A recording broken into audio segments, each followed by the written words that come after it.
बंधू भगिनी यांचे प्रशालेच्या संस्थेच्या वतीने प्रथम मी खूप त्याचबरोबर इथं मंचावर उपस्थित असणारे प्राथमिक विभागाचे सुपरवायझर दडस सर, आजच्या प्रमुख पाहुण्या डॉक्टर घोरे मॅडम, त्याचबरोबर आमच्या कुमार मॅडम, सर्व मान्य या सर्वांचेही स्वागत। आमच्या प्रशालेचे जे शिक्षक बंधू भगिनी इथे उपस्थित आहेत, त्यांनी छान नेमकं नियोजन केलेले आहे, या सगळ्यांचं सुद्धा पुन्हा एकदा प्रशालेच्या वतीनं हार्दिक हार्दिक स्वागत। स्वागत आणि प्रास्ताविकाचं काम माझ्याकडे दिलेलं आहे। खरं तर आपल्या प्रशालेमध्ये तुम्हाला माहितीच आहे की वर्षभर आपण नेहमी वेगवेगळे उपक्रम राबवत असतो आणि या सगळ्या उपक्रमांची माहिती आपल्या पालकांना व्हॉट्सअपच्या माध्यमातून किंवा युट्यूबच्या माध्यमातून तुमच्यापर्यंत पोहोचवण्याचं आम्ही काम करत असतो। जो कोणता प्रकल्प राबवला जाईल, जो कोणता उपक्रम राबवला जाईल, याची पूर्ण डिटेल माहिती तुमच्यापर्यंत पोहोचवली जाते। प्रशालेत वर्षभर आपण अतिशय महापौर असणाऱ्या महापुरुषांच्या जयंत्या पुण्यतिथ्या साजऱ्या करतो आणि त्या संदर्भात काही वक्तृत्व स्पर्धा घेतो, काही विद्यार्थ्यांचे भाषण होत असतात। कशासाठी हे घ्यायचं? काही मुलं विचारतात हे असलं कशाला, आता ते होऊन गेले की आता कशाला त्यांचं पुन्हा आपल्याला पाहिजे गुणगान। खरं तर या लोकांनी किती कष्ट सोसले, आपल्या देशासाठी किती महान त्याग केला, हे त्यातून विद्यार्थ्यांपर्यंत पोहोचवायचं असतं आणि त्यातूनच विद्यार्थ्यांच्यामध्ये देशप्रेम देशभक्ती जागृत करण्याचा प्रयत्न असतो। त्याचबरोबर या लोकांनी अक्षरशः म्हणजे स्वातंत्र्यपूर्व काळामध्ये सुद्धा या महान पुरुषांनी किती स्वतःच्या घरादाराचा सुद्धा विचार न करता किती त्याग सहन केला होता। अक्षरशः ती आपल्याकडे म्हण आहे बघा, घरावर तुळशीपत्र ठेवणे, ऐकलं असेल तुम्ही, तसं स्वतःच्या घरावर तुळशीपत्र ठेवून देशासाठी जे लोक लढलेले होते यांचं पुण्यस्मरण करण्याचं काम आपल्या प्रशालेमध्ये होत असतं। त्याचबरोबर वृक्षदिंडी असेल किंवा आषाढी एकादशीच्या वेळी तुम्ही ते वारीची हे पाहिलं असेल, दिंडी पाहिली असेल, महाहरगा असेल, दांडिया असेल, हे सगळे उपक्रम आपण राबवत असतो आणि त्यामधून विद्यार्थ्यांचा सर्वांगीण विकास कसा करता येईल याचीच आम्ही जास्त काय करत असतो, प्रयत्न करत असतो। त्याचबरोबर विद्यार्थ्यांचा शारीरिक विकास व्हावा म्हणून योगासनासारखे सुद्धा उपक्रम राबवले जातात। त्याच्यानंतर आपल्या इथे जी व्यायामशाळा आहे, रॉयल जिम आहे, त्यांच्या मार्फत त्यांचे जे संचालक आहेत निगम सर, त्यांच्या मार्फत आपण विद्यार्थ्यांच्याकडून आपण काय करून घेत असतो, व्यायाम करून घेत असतो।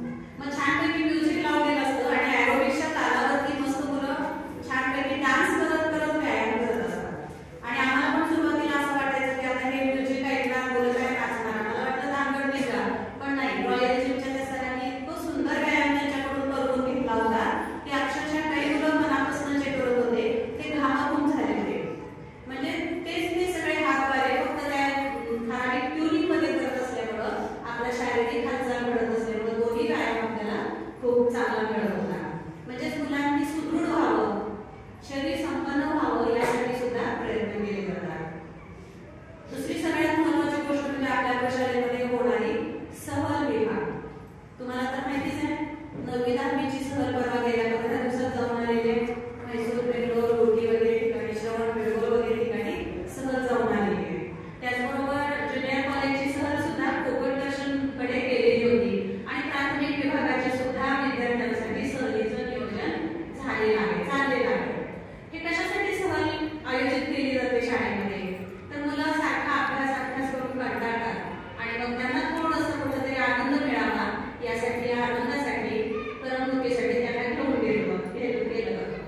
फक्त तिथं आनंदच मिळावा असं नाही, तर त्याच्याबरोबर तिथल्या त्या असणाऱ्या प्रेक्षणीय स्थळांची माहिती विद्यार्थ्यांना मिळावी, त्याचा ऐतिहासिक भौगोलिक सगळा इतिहास किंवा ज्ञानप्राप्ती व्हावी हाही त्याच्या मागचा हेतू असतो। म्हणजे निव्वळ मनोरंजन नाही, केवळ त्या ठिकाणी आपण बघून आलं काहीतरी मनोरंजन नाही, तर त्याच्याबरोबर ऐतिहासिक भौगोलिक ज्ञानही त्यांचं वाढलं पाहिजे हाही त्याच्या मागचा हेतू असतो की जेणेकरून विद्यार्थ्यांची सर्वांगीण प्रगती व्हावी। काही मुलांना कोणत्या गोष्टीमध्ये इंटरेस्ट असतो, कदाचित असं भ्रमंती भटकंतीमधून काही मुलांना पर्यटनाची आवड लागू शकते। प्रशालेमध्ये 9वी 10वीच्या सुद्धा विद्यार्थ्यांच्यासाठी दर आठवड्याला साप्ताहिक परीक्षा घेतली जाते। दर शुक्रवारी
क्षेत्रातील फायनल एक्झाममध्ये गोल्ड मेडलिस्ट मिळाले आहे।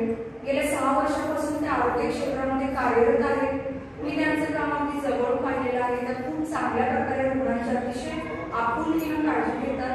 मॅडम त्यांचे शांत व प्रेमळ स्वभावामुळे मी तर म्हणेन की तुम्हा आजार ते तिथंच बरा करतात। मी त्यांना कधीही रुग्णांना ओरडताना बघितलेलं नाही। त्या अतिशय शांतपणे त्या व्यक्तीला हँडल करतात की मला वाटतं की डॉक्टर म्हणून हा स्वभाव प्रत्येक डॉक्टरांमध्ये असायला हवा। आज त्या कार्यक्रमानिमित्त आपल्या पालकांना व आम्हालाही मार्गदर्शन करते।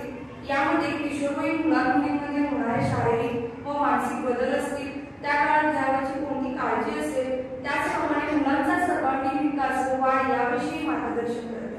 शेवटी मी त्यांच्याबद्दल एवढंच सांगेन की देवासारखी एकटी धावून देवासारखी करतात काम। माणसातल्या या देवाला सदैव आमचा सलाम, सदैव आमचा सलाम। हृदयाच्या आदराचे प्रतीक म्हणजे सत्कार, हृदयाच्या आदराचे प्रतीक म्हणजे सत्कार, काळजातल्या मायेचे संचित म्हणजे सत्कार, कर्तृत्ववान मस्तकावर सन्मानाचा शिरपेस म्हणजे सत्कार, सन्मानाचा शिरपेस म्हणजे सत्कार। संपन्न करूया आजच्या सत्कार मूर्तींचा सत्कार करावा अशी त्यांना विनंती करते। सत्कार संपन्न होणारे सगळ्यांनी टाळ्यांचा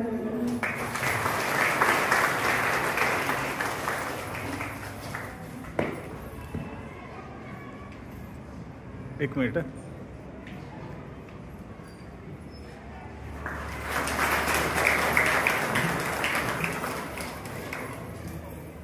कार्यक्रमाच्या अध्यक्षा सौ कुलकर्णी सत्कार प्राथमिक विभागाचे सुपरवायझर श्री एच जी दरस सर यांनी करावा अशी त्यांना विनंती करते।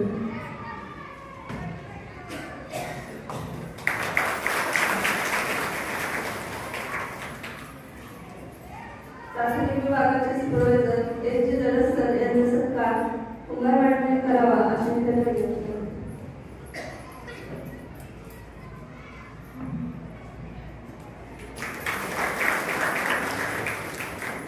अभ्यासाचे क्लास देणाऱ्या सौ सुवर्णा कुंभार मॅडम यांचा सत्कार कुंभार मॅडमने करावा अशी त्यांना विनंती करते। धन्यवाद। मान्यवरांनी स्थानापन्न व्हावे।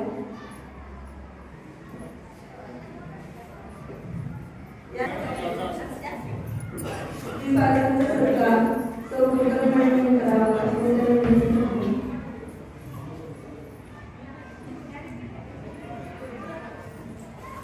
गुलाब पुष्प देऊन या ठिकाणी सत्कार संपन्न होत आहे। एक पुष्पालकांचा सत्कार या ठिकाणी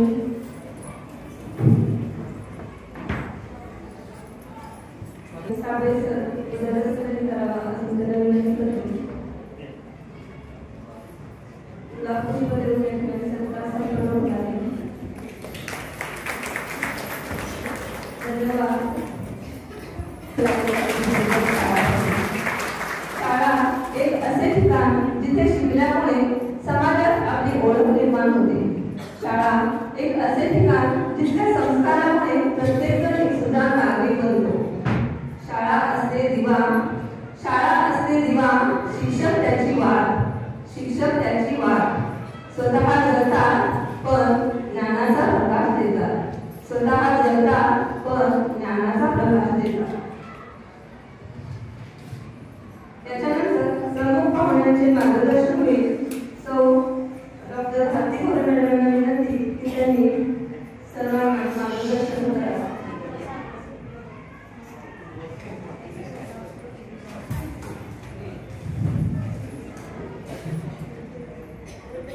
नमस्कार।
की माझी आई असं करते, माझे वडील असं करतात, आमच्या मॅडम असं करतात शाळेतल्या, ते मुलं सगळं बघत असतात आणि ते फॉलो करत असतात.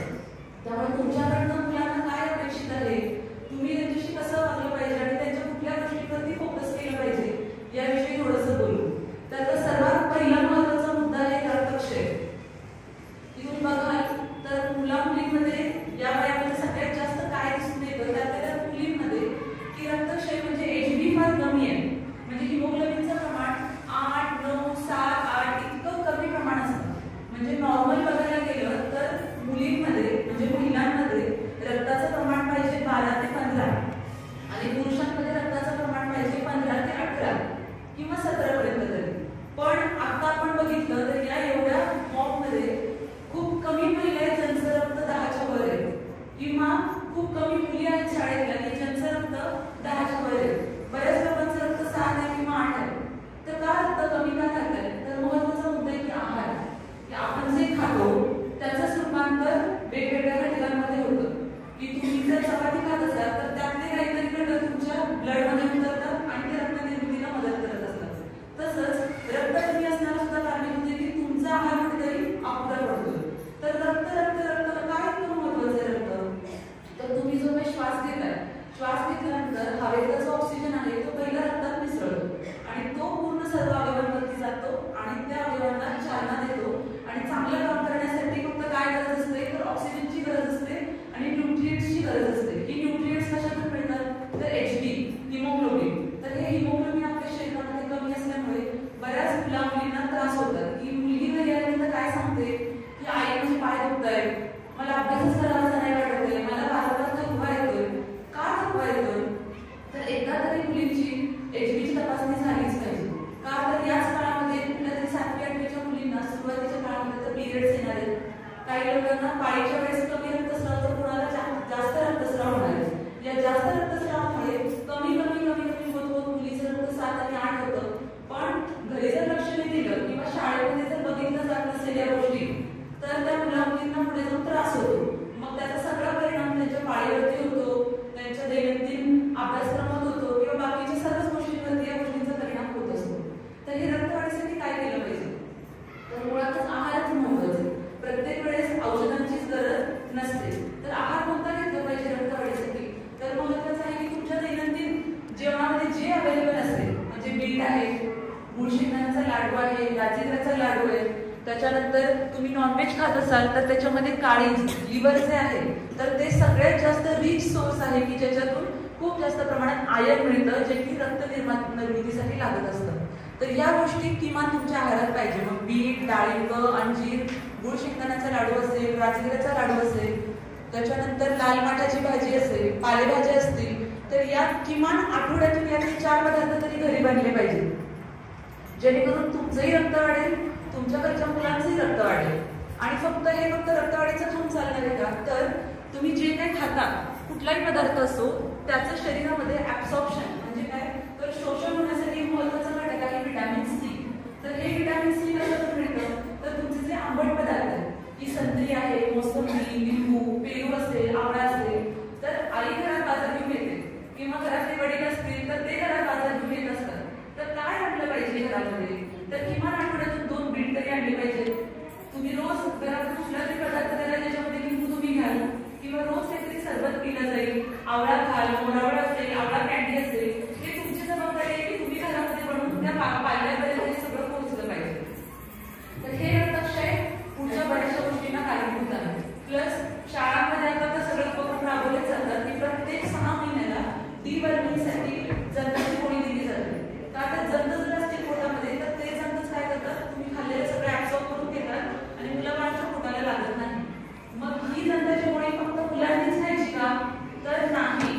प्रत्येक माणसाने तुम्ही जोपर्यंत जिवंत आहे तोपर्यंत दर 6 महिन्याला एक जंताची गोळी खाल्ली पाहिजे. 6 महिन्याला नाही तर 3 महिन्याला, दर 3 महिन्यांनी एक जंताची गोळी. मग मुलगा असो, मुलगी असो, वडील असो, आई असो, आजी असो, सगळ्यांनी हे खाल्लं गेलं पाहिजे. तर हा पहिला मुद्दा झाला रक्तक्षय. दुसरा आहे थायरॉइड. तुम्ही आता बघाल की शाळेमध्ये बऱ्याचशा मुली वजनाने खूप फिट आहेत, दष्टपुष्ट आहेत. मुलींबद्दलच काम होते तर जास्त करून थायरॉइड मुलींमध्येच दिसून येतं, मुलांमध्ये थायरॉइडचं प्रमाण इतकं जास्त नाही. आता हे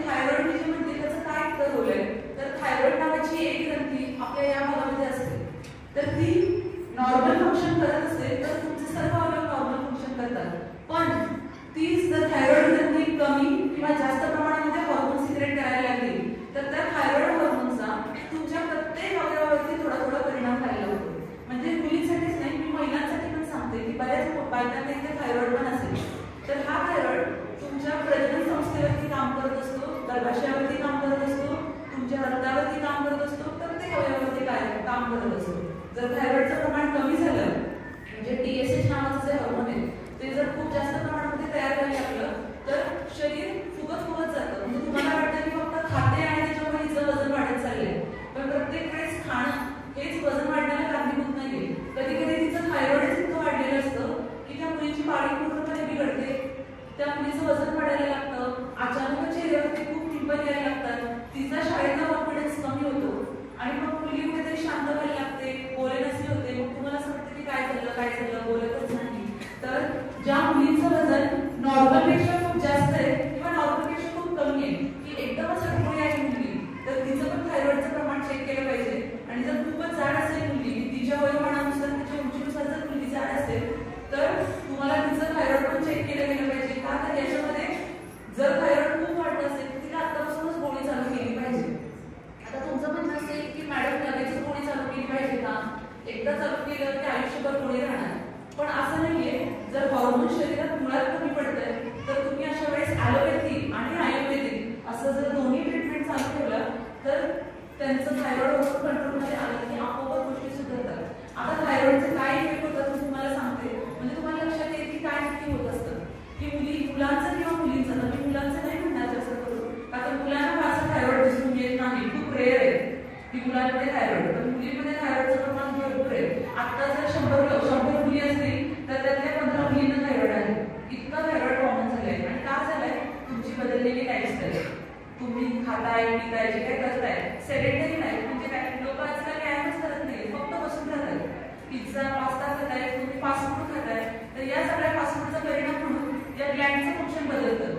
आणि काय होतं, थोडंसं काम केलं की थकवायला लागतं, सारखं झोपावंसं वाटतं, अभ्यास करायला बसलं की मुलीला पेट घ्यायला लागतो किंवा काही करायची इच्छाच राहत नाही, एनर्जीच राहत नाही, कायम थकवा, पण दिसायला मजबूत आहे, वजनाने खूप जास्त आहे. तर अशा वेळेस ऍटलीस्ट एक थायरॉइडची टेस्ट करून घ्या किंवा तुमच्या जवळच्या डॉक्टरांना दाखवलं तरी चालेल. आपल्या पोलिसमध्ये सरकारी दवाखाना आहे जिथे खूप फ्रीमध्ये चांगल्या टेस्टिंग केल्या जातात महालॅब्समध्ये, तर तिथे जरी तुम्ही करून घेतलं तरी चालेल. आता तिसरी गोष्ट की मुलांच्या अवयवांवरती कसं लक्ष ठेवलं पाहिजे, तुमच्या पाल्याचं त्याच्यामध्ये काय रोल आहे. तर ऍटलीस्ट दर आठवड्याला काय केलं पाहिजे, तर मुलांची नखं तरी कापली गेली पाहिजे, का तर नखांमधनं जंत अडकणार आहे, पोटात जाणार आहे आणि इन्फेक्शन होणार आहे. दुसरी गोष्ट कान, लोकांना माहितीच नाही मुलांनी कान साफ करायचा असतो आणि आंघोळीच्या वेळेस कान धुवायचा असतो. 15-15 दिवस महिना कान साफच केलं जात नाही, मळ बाहेर येतो. तर इथे आईचा खूप मोठा रोल आहे, वडिलांचा खूप रोल आहे, आठवड्यामध्ये त्या हायजीन मेंटेन केलं पाहिजे. आता शाळांमध्ये ही मुलं काय करतात, नखं वाढले तर मला मॅडम सांगत होता, मॅडम मुलांची नखं इतकी वाढलेली आहे, एकमेकांना ओरडतात त्याचे रक्त येतं. शेवटी आपलं नख सुद्धा विषारीच आहे. म्हणजे तुम्ही कुत्र्याचं नख लागल्यानंतर किंवा दात लागल्यानंतर जसं रेबीज वॅक्सिन घेतात तसं मनुष्याचं नख सुद्धा चांगलं नाहीये. त्याच्यामुळे दर आठवड्याला मुलांची नखं कापली गेली पाहिजे. तुम्ही जर कान साफ करणार असाल तर खूप आतपर्यंत जाऊन कान कोणत्याने साफ करायची बिलकुलच गरज नाही, कारण आपल्या शरीराची टेंडन्सी असते की तयार झालेली जी वेस्ट आहे ती आपोआप बाहेर काढायची. सो जो काही मळ तयार होणार आहे तो आपोआपच बाहेर येत असतो, तुम्हाला फक्त इयरबडनी बाहेरच्या बाहेर क्लीन करायचं. तिसरी गोष्ट आहे डोळे, की आता सोशल मीडिया इतका वाढलाय, स्क्रीन टाइम इतका वाढलाय की मुलं कंटिन्यू शाळेतनं आलं की ती मान फक्त खालीच असते आणि मोबाईलमध्ये बघतात. आता इतका वेळ स्क्रीन टाइम जितका वाढणार आहे तेवढा त्यांच्या डोळ्यावरती परिणाम होणार आहे. सो मुलांची ऍटलीस्ट वर्षातून एकदा डोळ्यांची तपासणी झाली पाहिजे. प्रत्येक वेळेस नंबर असेलच असं नाही, पण त्याचे डोळे सुदृढ आहेत की नाही, डोळे चांगले आहेत ना, त्याला दिसतंय ना आमच्या डोळ्यावरचं, हे तरी तुम्ही बघितलं पाहिजे. तर प्रत्येक वेळेस मुलं शेअर करत नाही, मुली शेअर करत नाही की मला आई फळ्यावरचं दिसत नाहीये. खूप कमी मुलं सांगतात, चालेल असतं त्यांचं, आणि बऱ्याच दिवसांनी कळतं की प्लसचा नंबर लागलाय, आता जवळचा नीट दिसतच नाहीये किंवा मायनसचा नंबर लागलाय, लांबचं दिसत नाहीये, आणि मग थोडंसं आमचं दिसतं, डोळ्यांवरती ताण यायला लागतो, भयंकर डोळे दुखायला लागतात, डोकं दुखायला लागतं. तर हे सुद्धा तुम्ही किमान वर्षातून एक टेस्टिंग त्याच्या डोळ्याची झाली पाहिजे. त्याच्यानंतर ऍटलीस्ट 15 दिवसातून एकदा तिने आईशी तिच्या शरीरातले जे काही बदल होत आहेत किंवा जे काही गोष्टी प्रायव्हेट गोष्टी त्या आईशी शेअर केल्या पाहिजे. आईसोबत, मुलीचं किंवा मुलाचं वडिलांसोबत किंवा आई वडिलांसोबत, दोघांसोबत एक स्ट्रॉंग बॉन्डिंग तयार झालं पाहिजे की शाळेत एखादी गोष्ट घडली तर ती तुमच्यापर्यंत पोहोचली गेली पाहिजे. तितका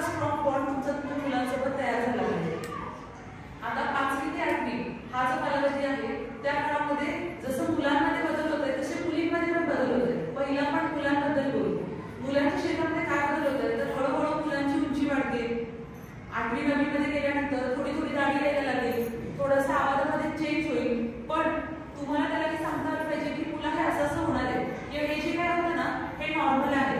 त्याला कुठेतरी वेगळी दिशा तुम्ही नाही द्यायची, कारण मुलं तुमचा अनुकरण करतात. तुम्ही जे सांगताय, वडील जे सांगताय, वडील जो मुलासाठी आयडियल आहे, मुलीसाठी माझे पप्पा म्हणजे खूप ग्रेट असतं. तर तुम्ही जे काही सांगणार आहे ते तुला ऐकणार आहे. तर तुम्ही सोशल मीडियावरती काय बघताय, तुम्ही काय कोणतं पेज बघताय, तुम्ही कुणाला फॉलो करताय, मुलं ते फॉलो करायला लागतात. जर आई खूप देवाचं करत असेल तर मुलगी आपोआप त्या डायरेक्शनलाच वळते. जर आई खूप चिकित्सक असेल, आई जर पेपर वाचत असेल, वडील जर पेपर वाचत असतील तर मुलगा पण पेपर वाचणार आहे, मुलगी पण पेपर वाचणार आहे. सो तुमच्या हातात आहे की तुम्हाला शिवाजी महाराज घडवायचे की नाही, हे जिजाऊंच्याच हातात आहे. तर तुम्ही काय फॉलो करणार आहे ते तुमचा मुलगा फॉलो करणार आहे. त्याच्यामुळे ऍटलीस्ट सोशल मीडियावरती जे काही बघताय तुम्ही तर त्या बाबतीमध्ये एज्युकेशनल व्हिडिओज बघा. जितके मॅक्झिमम तुम्ही एज्युकेशनल बघाल की सायन्सच्या गोष्टी असतील, हँडक्राफ्ट कसं करायचं किंवा छोट्या छोट्या नवीन गोष्टी कशा बनवायच्या, हे जर पेज तुम्ही फॉलो करायला लागला आणि मुलगा जर 1 तास अर्धा तास मोबाईल मागत असेल, त्या काळामध्ये जर तुम्ही मोबाईलमध्ये त्याला ते दाखवलं तर त्याला पण इंटरेस्ट डेव्हलप होईल की असं काहीतरी केलं पाहिजे. हे मी करून करीन.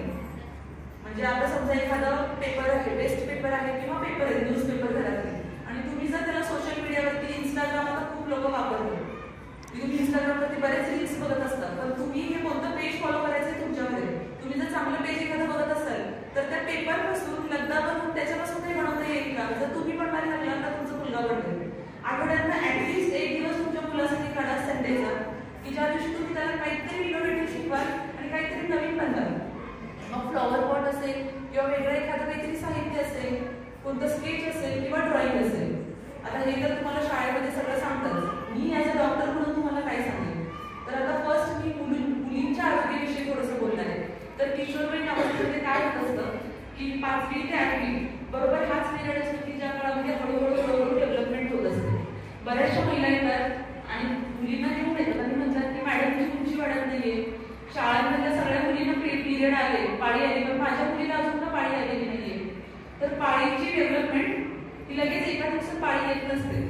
आता इथे वडील जरी असतील, म्हणजे जेंट्स नातेवाईक जरी असतील, पालक जरी असतील, तरी त्यांना पण मुली आहेतच. त्यामुळे या विषयावरती थोडंसं ओपनली बोलते की काय होत असतं की सुरुवातीला मुलींमध्ये ब्रेस्ट डेव्हलपमेंट व्हायला लागते, सुरुवातीला छातीची वाढ व्हायला लागेल, नंतर हळूहळू त्यांच्या प्रायव्हेट पार्ट्सवरती केस यायला लागतील, त्याच्यानंतर मुलीची उंची वाढेल आणि नंतर पुढच्या स्टेजला पाळी येईल.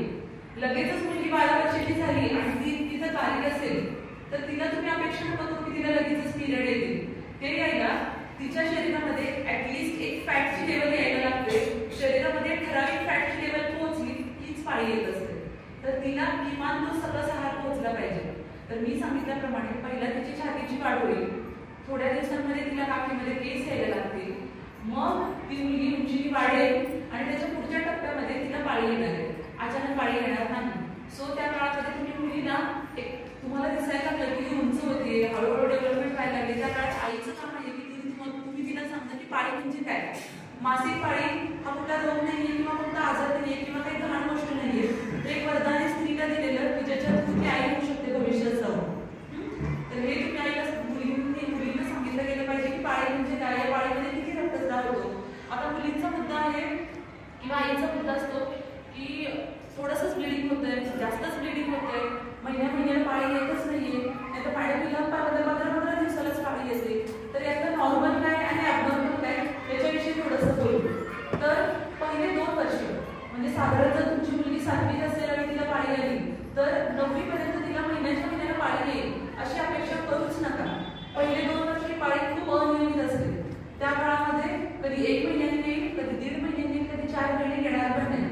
तर अशा वेळेस फक्त तुमच्या गायनेकॉलॉजिस्टला जाऊन दाखवणे, स्त्रीरोग तज्ञाला दाखवणे आणि त्यांच्याकडे कन्सल्ट करून घ्यायला की सगळं ओके आहे ना. आणि जर काही प्रॉब्लेम नसेल तर काही बिलकुल घाबरायची गरज नसते. 2 वर्षानंतर आपोआप तिला पाळी यायला लागली सुरू. काही मुलींना त्रास असतो, 1.5-2 महिन्यांनी येते, तरी काही घाबरायची गरज नाहीये. फक्त तिचा डाएट आणि एक्सरसाइज थोडासा करायला लागली ती मुलगी की सगळं ओके होतं. तसंच काही मुलींना 15 दिवसांनाच पाळी यायला लागते. दर 15 दिवसांनी जर पाळी येत असेल तर त्या मुलीमध्ये रक्तस्राव होऊन HB कमी व्हायला लागतं. ती मुलगी अभ्यास करू शकत नाही, शाळेत व्यवस्थित परफॉर्मन्स होत नाही आणि कॉन्फिडन्स कमी व्हायला लागतो. तर त्यावेळेस मात्र ताबडतोब तुमच्या गायनेकॉलॉजिस्टला दाखवलं पाहिजे. कुठेही मनाने न विचारता किंवा कोणालाही कन्सल्ट न करता परस्पर हॉर्मोनल पिल्स किंवा मेडिकल मधून आणून कुठेही औषध तुमच्या मुलींना देऊ नका. ही एक गोष्ट तुम्ही फॉलो केली पाहिजे. आता तिसरी गोष्ट की पाळीच्या वेळेस सॅनिटरी नॅपकिन्स असतील तर शक्यतो तुम्ही मोटिवेट केलं पाहिजे, मुलींना मोटिवेट केलं पाहिजे की तुम्ही पॅड्सच वापरा. का तर कापड जे आहे त्याच्यामध्ये इतकं हायजीन नाहीये, त्याच्यातनं इन्फेक्शन होण्याचे खूप जास्त चान्सेस असतात. त्यामुळे दर 6 तासांनी सॅनिटरी नॅपकिन चेंज केलं पाहिजे. आता काही महिलांचा प्रश्न असतो की मॅडम ब्लिडिंग होत नाहीये, कमीच होतंय. तर आणि तुमच्यासाठी पण सांगते महिलांसाठी की पाळीमध्ये नॉट नेसेसरी की 5 दिवस ब्लिडिंग झालंच पाहिजे. म्हणजे आमच्या पुस्तकानुसार असं आहे पहिल्या 2 दिवसांमध्ये 90% तुमचं 70% जो ब्लड आहे तो पहिल्या 2 दिवसांमध्ये चालतो. जर तुम्हाला पहिल्या 2-3 दिवसांमध्ये 2 पॅड 3 पॅड 4 पॅड ब्लिडिंग होत असेल तर ते ऍब्सोल्युटली नॉर्मल आहे. त्याच्यापेक्षा जास्त त्रास होतोय, उजव्या जात असतील, खूप त्रास होत असेल, पोटात दुखत असेल तर दाखवलं पाहिजे. तर 2 दिवसामध्ये जास्त ब्लिडिंग होत आहे, 3-4 दिवसाला काहीच होत नाही तर अशा वेळेस दाखवायची गरज नाही. हा झाला पाळी संदर्भाचा मुद्दा. दुसरा आहे मुलींना खूप दुखतंय पाळी आल्यानंतर पण लक्ष दिलं जात नाही किंवा तुम्ही तिला बाजूलाच बसवून ठेवता, याला हात नाही लावायचा त्याला हात नाही लावायचा. तर ही समजूत का होती तर आधीच्या काळामध्ये खूप जास्त फॉलो करायला लागायचं, त्याच्यामुळे लोकांना त्रास नव्हता, मुलींना त्रास नव्हता. पाळी आली की तिला एका साईडला बसून ठेवायचं. कशासाठी ठेवायचे की तिला आराम मिळावा, बाईला आराम मिळावा, मुलीला आराम मिळावा. त्या काळामध्ये तिच्या शरीरात रक्त जातंय, रक्त जात असताना तिची भूक मंदावलेली असणार आहे आणि तिला थकवा आलेला असणार आहे, तिने आराम करावा हा त्याच्या मागचा मोटिव्ह होता. आपण त्याला वेगळं स्वरूप दिलं की तू देवाला जायचं नाही, तू याला नाही हात लावायचं, याला नाही शिवायचं, हे नाही करायचं, ते नाही करायचं. तर आई काय सांगणार आहे याच्यावरती आहे. आता माझ्या आई वडिलांना आम्ही 3 मुलीच आहोत पण याला हात लावू नको त्याला हात लावू नको असं त्यांनी आम्हाला कधीच नाही सांगितलं. का तर त्याच्या मागचं सायंटिफिक रिझन त्यांना माहिती होतं. माझी आई पण फारशी शिकलेली नाही पण त्यांनी कधी बंधन नाही आणलं. तसेच तुम्ही पण तुमच्या आई मुलांना कधीच बंधन नाही आणलं की ह्याला हात नाही लावायचा त्याला हात नाही लावायचा, इकडे नाही यायचं तो तिकडे नाही यायचं. त्याच्या मागचं कारण काय हे समजून घ्या की तिला आराम द्या. त्या काळामध्ये तिला घरातलं काम फारसं लावू नका, अभ्यासाला जितकं जमते तितकं करू द्या, थोडंसं तिला चांगलं खायला द्या. त्या काळामध्ये थोडंसं तिला सरबत द्या, ORS द्या, इलेक्ट्रॉन द्या, जेणेकरून तिची एनर्जी मेंटेन राहील. आणि तुम्ही तिला समजावून सांगा की ही कशासाठी आहे, हे पाळी म्हणजे काय आहे. खूप त्रास होत असेल तर तुमच्या गायनेकोलॉजिस्टला जाऊन दाखवलं पाहिजे. कारण कधी कधी आतमध्ये गाठी तयार झालेल्या असतात, एखादी गाठ तयार होते, पाण्याची फुटते आणि मुलगी गडागडा लोळायला लागते पण आपण दुर्लक्षच करतो की काय नाही दुखतच असतं पाळीमध्ये, एवढं काही त्याचा मोठा इश्यू करायची गरज नाही. कधी कधी इश्यू करायची गरज असते का तर आतमध्ये काहीतरी सिरियस झालेलं असतं. तर त्यावेळेस फक्त एकदा गायनेकोलॉजिस्टला दाखवलं तर ते तुम्हाला ओपिनियन त्यांचं देऊ शकते. तर हे थोडंसं पाळी संदर्भात झालं. आता दुसरं आहे की मुलांना आणि मुलींना सवय असते किंवा आपल्याला पण सवय असते की कुठल्या तरी बाहेरचे टॉयलेट यूज करायचे. तर काय असतं की बाहेरच्या टॉयलेटमध्ये तितकं पाणी टाकलं जात नाही आणि लघवीच्या मार्गातच इन्फेक्शन वरती चढतं आणि मग मुलींना त्रास व्हायला लागतात. मग सांगताना हिचकिच होते, आईला कसं सांगू, ते कसं सांगू की नको, लघवीला चर्चा व्हायला लागते. तर सर्वांनीच घरी पण ही सवय लावली पाहिजे आणि बाहेर पण की सार्वजनिक शौचालय साधारण वापरूच नका. का तर तिकडे पाणी वापरलेलं नसतं, हायजीन मेंटेन नसते, स्वच्छ न केलेलं नसतं. तर अशा वेळेस पहिलं तुम्ही जेव्हा किंवा टॉयलेटला जाल तर एक बादली टाकून पहिले फ्लश करा. का तर लघवीच्या दारेतनं इन्फेक्शन वरती चढत असतं. मग मुलींना त्रास व्हायला लागतो की पांढरं जाण्याचा त्रास व्हायला लागतो, कधीतरी इचिंग व्हायला लागतं, मुलांना त्रास व्हायला लागतात, इचिंग होतंय तर सांगू कसं, अनकम्फर्टेबल आहे, बिलकुल सांगायला लाज वाटते की मला खाजवते. तर अशा वेळेस तुम्हीच तिला विचारलं पाहिजे किंवा त्याला विचारलं पाहिजे वडिलांनी की काय होतं तुला, त्रास होतोय का. मुलगा सांगणारच नाहीये कारण तो आपल्या याच्यातच आहे, त्याला अजून कळतच नाहीये आणि सांगितलं तर कोणीतरी लक्ष देणार पाहिजे. तर तुम्ही त्याला दर आठवड्याला विचारलं पाहिजे की सगळं ओके आहे ना, तुला काही त्रास होतोय का. दर आठवड्याला त्याची एक मीटिंग घ्या घरी बसल्यानंतर की सगळं ओके आहे ना, दिसायला काही प्रॉब्लेम, बोलताना काही प्रॉब्लेम. जर तुमचा मुलगा चोचरा बोलत असेल तर ते पण तुम्ही लक्ष दिलं पाहिजे. का तर जेव्हा डेव्हलपमेंट होत असते मुलाची ब्रेन डेव्हलपमेंट 6 वर्षांपर्यंत 80% ब्रेन डेव्हलपमेंट होते, उरलेली 20% ब्रेन डेव्हलपमेंट ही 16 वर्षांपर्यंत होत असते.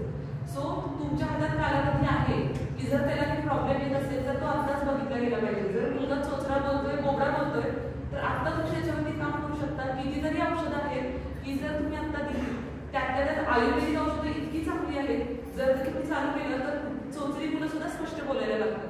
तर ह्याच्याकडे तुम्ही लक्ष दिलं पाहिजे. त्या मुलाला शाळेत काही प्रॉब्लेम आहे का, कोणी काही बोलतंय का, किंवा त्याला काही दुसरे काही प्रायव्हेट प्रॉब्लेम आहेत का, हे तुम्ही दर आठवड्याला डिस्कस केलं पाहिजे. आता मी बोलले युरिनच्या इन्फेक्शन बद्दल. तर हा जो मुलीला त्रास व्हायला लागतो तर तो तुम्ही आईने ऍटलिस्ट 15 दिवसात मुलीला विचारला गेला पाहिजे की काही त्रास आहे का, पालकांनी त्यांच्या मुलांना विचारलं पाहिजे की काही त्रास होतोय का. तिसरा एक महत्त्वाचा मुद्दा आहे की इंजेक्शन. आता तुम्ही बघाल की तुमच्या आजूबाजूच्या गावांमध्ये बऱ्याच म्हाताऱ्या बायकांना किंवा 40-50च्या बायकांना कॅन्सरचं प्रमाण उद्भवतंय खूप जास्त प्रमाणामध्ये.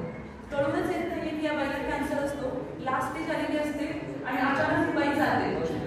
तर आता पुढचा जमाना तर एवढा फास्ट आहे, जनरेशन इतकी पुढे गेली की पुढे जाऊन सगळं जरा फास्ट होणार आहे. तर आत्तापासूनच तुमच्या गोष्टी हातात आहेत. तर सध्या वॅक्सिन अवेलेबल आहे मार्केटमध्ये, तुम्ही तुमच्या डॉक्टरांना पण कन्सल्ट करू शकता. तर आता पिशवीच्या तोंडाचा जो कॅन्सर आहे त्याचं प्रमाण खूप जास्त प्रमाणामध्ये आहे. तर ते होऊ नये म्हणून गार्डेसिल नावाचं वॅक्सिन सध्या अवेलेबल आहे. आता तुमची मुलं साधारण 10 ते 13 वर्षाच्या वयोगटातली आहेत. तर मुलींना इव्हन मुलांना सुद्धा हे वॅक्सिन अवेलेबल असतं. तर मुलींना स्पेशल करून पुढे जाऊन सर्वायकल कॅन्सर म्हणजे काय, तर गर्भाशयाच्या तोंडाचा कॅन्सर, तर याचं प्रमाण खूप जास्त आहे. म्हणजे कळतच नाही कॅन्सर झालेला असतो आणि लास्ट स्टेजला मग ते हातात राहत नाही. तर ते होऊ नये म्हणून तुमच्या हातात आहे. तर ते होऊ नये म्हणून 9 ते 13 वर्षाच्या ज्या वयोगटातल्या मुली आहेत तर त्यांना जर आपण वॅक्सिन दिलं तर तुम्हाला फक्त 2 डोसेस द्यायला लागतात. गार्डेसिल नावाचं इंजेक्शन आहे, थोडंसं महाग आहे, साधारण 3,000, 2,500 ते 3,000 पर्यंत एक डोस मिळतो. पण तुम्ही जर आता दिलं तर तुमच्या मुलीला भविष्यात जाऊन कॅन्सर होणार नाही. म्हणजे कॅन्सर करण्यासाठी जे काही व्हायरस कारणीभूत असतात तर त्यातल्या 16 ते 18 व्हायरस पासून हे वॅक्सिन प्रोटेक्शन देत असतं. तर तुम्ही तुमच्या मुलींना, माझं तरी म्हणणं आहे की प्रत्येक मुलीला हे वॅक्सिन घेतलं गेलं पाहिजे. जसं आम्हाला कळालं की हे वॅक्सिन आहे. आता माझी आजी सर्वायकल कॅन्सरने एक्सपायर झाली, तर मला वैद्यकीय शिक्षणात आल्यानंतर कळालं की हे घेतलं वॅक्सिन तर मला होणार नाहीये. सो मला कळालं. तसं मी आज तुम्हाला सांगते की तुम्ही तुमच्या मुलांना वॅक्सिन दिलं तर पुढे जाऊन तुमच्या मुलींना होणार नाहीये. महिलांनी सुद्धा हे वॅक्सिन घेतलं तरी चालणार आहे. 9 ते 13 वयोगटात जर असतील तर 2च वॅक्सिन घ्यायचं. 13च्या पुढच्या वयोगटातील असतील तर तुम्हाला 3 वॅक्सिन घ्यायला लागतील. तर त्याचा 0 to 6 असा डोस असतो. आज एक इंजेक्शन, 2 महिन्यांनी एक इंजेक्शन, 6 महिन्यांनी इंजेक्शन, एवढं जरी तुम्ही दिलं तर खूप जास्त इफेक्टिव्ह आहे. जर कोणाची आजी किंवा पाहुण्यांचा नातेवाईक कोणी जरी सर्वायकल कॅन्सरने गेलं असेल, सर्वायकल कॅन्सर म्हणजे काय, पिशवीच्या तोंडाचा कॅन्सर, कुणी ब्रेस्ट कॅन्सरने गेलं असेल, छातीचा कॅन्सर, तर अशा वेळेस हे वॅक्सिन तुम्ही ताबडतोब तुमच्या मुलांना द्यायला गेलं पाहिजे. म्हणजे अवेअरनेस झाला पाहिजे. हे झालं सर्वायकल कॅन्सर वॅक्सिन बद्दल. दुसरा आहे टीटी बद्दल आपल्याला माहित नसतं, पण ऍटलिस्ट दर 5 वर्षांनी टीटीचं इंजेक्शन घेतलं गेलं पाहिजे. कारण काय असतं, आपण इकडे तिकडे काहीतरी खेळत असतो, एखादा मुळा लागतो, घरात एखादं चाकू लागतो किंवा एखादी गंजलेली वस्तू लागते. प्रत्येक वेळेस वस्तू गंजलेलीच पाहिजे असं नाही. कुठलीही वस्तू लागल्यानंतर जर तुम्हाला तिथे जखम झाली तर त्या जखमेतून धुळीच्या पार्टिकलमधून किंवा त्या रस्ट लोखंडावरती जो गंज आहे त्याच्या मार्फत तुम्हाला टिटॅनस होऊ शकतो. तर ते होऊ नये म्हणून दर 5 वर्षांनी टीटीचं इंजेक्शन आहे. सरकारी दवाखान्यामध्ये गेला तर फ्री आहे तुम्हाला टीटीचं वॅक्सिनेशन. तर हे मात्र सगळ्यांनी, तुम्ही महिलांनी आणि प्लस तुमच्या मुलांना पण दिलं गेलं पाहिजे. जर त्याला एखादी गोष्ट लागली असेल, काही कापलं असेल तर ताबडतोब टीटीचं इंजेक्शन घेतलं पाहिजे. जर एखादा कुत्रा चावला असेल किंवा कुत्र्याचं नख जरी लागलं असेल, नॉट नेसेसरी प्रत्येक वेळेस कुत्रा चावला पाहिजे. जर मांजर किंवा कोणत्याही प्राण्याचा दात किंवा नख लागला तर मात्र ताबडतोब तुम्ही त्याला डॉक्टरांकडे जाऊन रेबीजचं वॅक्सिन असतं ते दिलं गेलं पाहिजे. कारण त्याचे पुढे जो खूप बॅड इफेक्ट्स असतात ते होऊ नये म्हणून आत्ताच काळजी घेतली गेली पाहिजे. आता दुसरा आहे बौद्धिक विकास. हे सगळं शारीरिक विकासाबद्दल आपण थोडं थोडं बोलू. आणि एक महत्त्वाची गोष्ट राहिली की खाणं. आता तुम्ही इतकं बाहेरचं खाताय, आई वडीलच बाहेरचं खाताय आणि मुलांना घेऊन खाताय. आणि आमच्याकडे पेशंट येताना सारखी कंप्लेंट नाही काढत, पोटात दुखतंय, पोटात दुखतंय, पोटात दुखतंय. सोनोग्राफी केली की एकच गोष्ट येते, आतड्यांवरती सूज झाली. आतड्यांवरती सूज काय यायला लागली की तुम्ही जे खाताय, तुम्ही जो वडापाव खाताय तर त्या एखाद्या कढईतलं जे तेल आहे त्याच्यामध्ये जवळपास 1000-2000 वडे करून निघतात. जितक्या वेळा ते तेल गरम केलं जातं, जितक्या वेळा वापरलं जातं तितकं सॅच्युरेटेड फॅट तयार होतं, जे की ब्रेकडाऊन करणं आपल्या शरीराला सोपं नाही. त्याचा त्रास व्हायला लागतो. भविष्यात जाऊन तुम्हाला कोलेस्ट्रॉलचा त्रास व्हायला लागेल. स्पेशली जेंट्स जे की तुम्ही बाहेर जाऊन खूप खाताय, कोणी नॉनव्हेज खाताय, कोणी ड्रिंक करताय, तो वेगळा मुद्दा राहिला. पण माझं म्हणणं आहे घरातल्या महिलांचं काम आहे की जितकं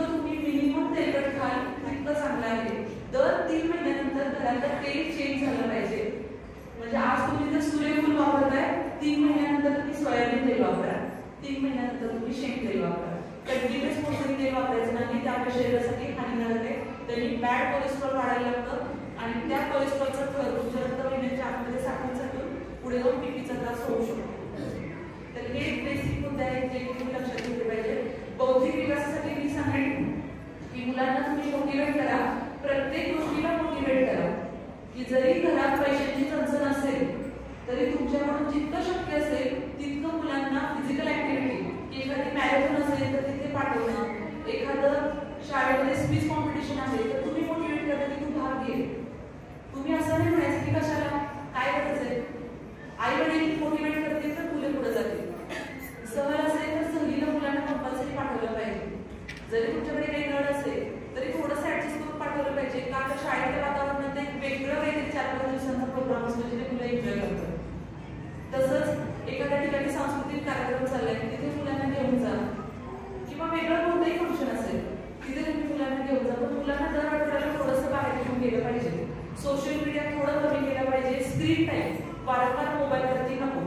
अजून एक महत्त्वाची गोष्ट, जर तुमची मुलं लहान असतील तर एक सुवर्ण भाषण म्हणून एक गोष्ट आहे की ज्याच्यामध्ये काय केलं जातं की प्रत्येक महिन्याला, म्हणजे आम्ही स्पेशली डॉक्टर, काही डॉक्टर हे फॉलो करतात की प्रत्येक महिन्याला आम्ही काय करतो तर सुवर्ण भस्म हे बुद्धीला उपयुक्त अशा औषधांनी बनवलेले तूप आहे ज्याच्यामध्ये बनवून ते दिलं जातं. तर ते काय करतं तुमच्या ब्रेन डेव्हलपमेंटला, मुलांच्या ब्रेन सेलला मोटिवेट करतं, त्यांना एनर्जी देत असतं.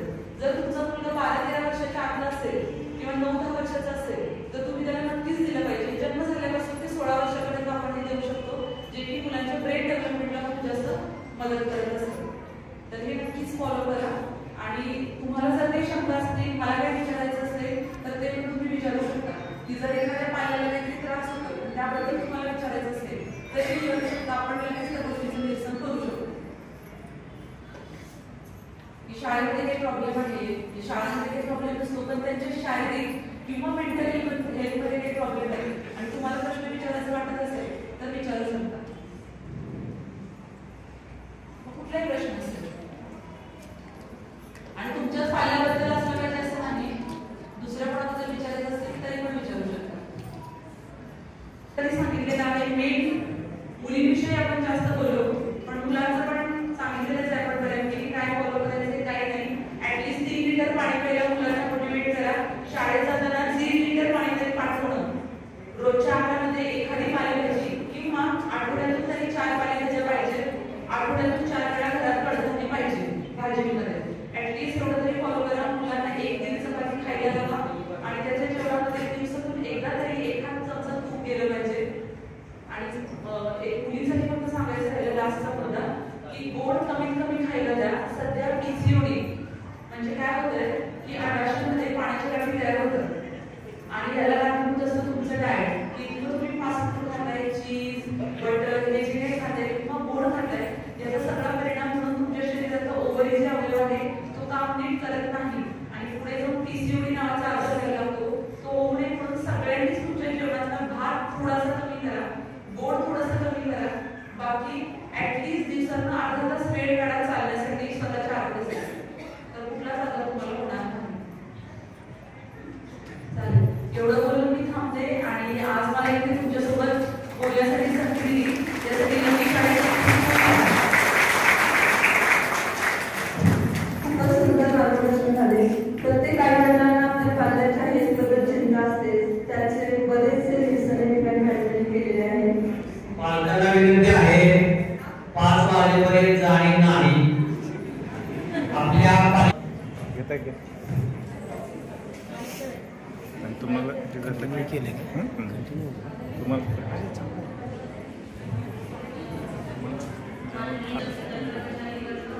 तसेच प्रिय विद्यार्थ्यांचे जागरूक म्हणजे म्हणावे लागेल कारण तुम्ही एवढ्या मोठ्या प्रमाणात उपस्थिती दर्शवलेली आहे. मी सुवर्णा कुंभार आपल्यासमोर थोडक्यात स्मार्टस्ट अकॅडमिक्स क्लासेस जे मी सुरू केले त्याच्याबद्दल थोडक्यात माहिती सांगणार आहे. प्रथम गुड इव्हिनिंग. आपण जर संस्थेच्या माध्यमातून कोर्स करणार आहोत. संस्थेचं नाव आहे स्मार्टस्ट एज्युकेशन प्रायव्हेट लिमिटेड. ही संस्था best academics institute of Maharashtra हा आवडलेली महाराष्ट्रातील एकमेव संस्था आहे. त्याचबरोबर ही संस्था संपूर्ण भारतभर कार्यरत असणारी संस्था आहे. तसेच ISO 9001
Excellent. 12,036 into 5. Answer. 61,990. Okay. 325 into 32.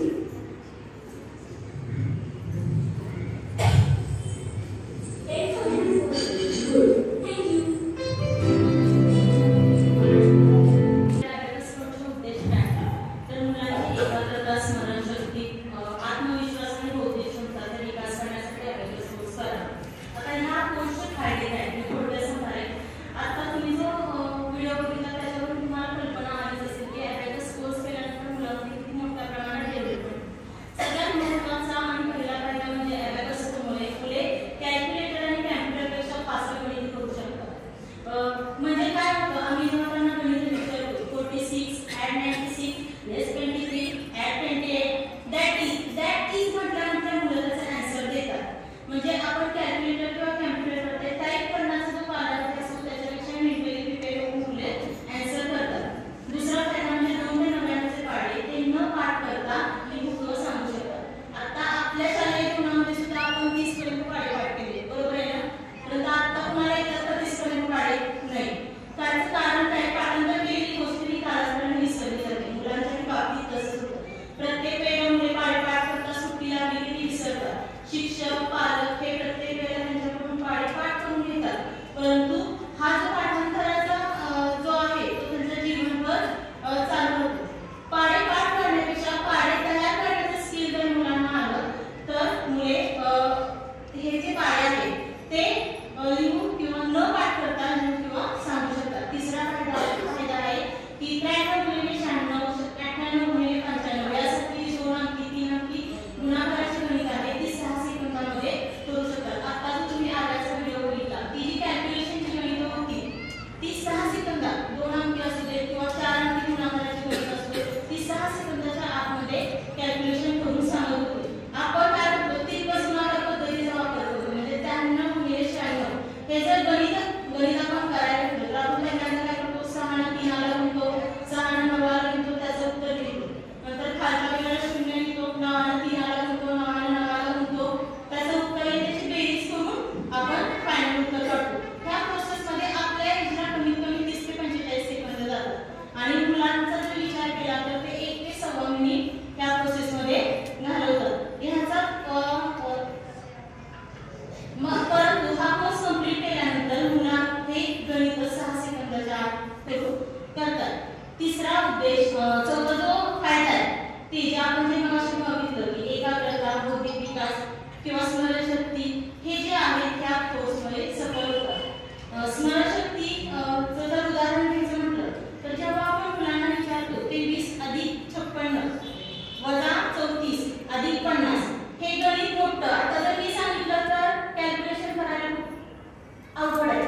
पण जेव्हा हा कोर्स करतात त्याला 23 अधिक 56 बरोबर 79 हे मुलं स्कोर करतात. त्याच्यामध्ये 79 मध्ये परत 34 ऍड करतात, परत ते रिकॉल करतात, आल्यानंतर 45 अधिक 50 बरोबर 95 म्हणजे दॅट इज म्हटल्यानंतर ते 95 हे उत्तर लगेच सांगतात.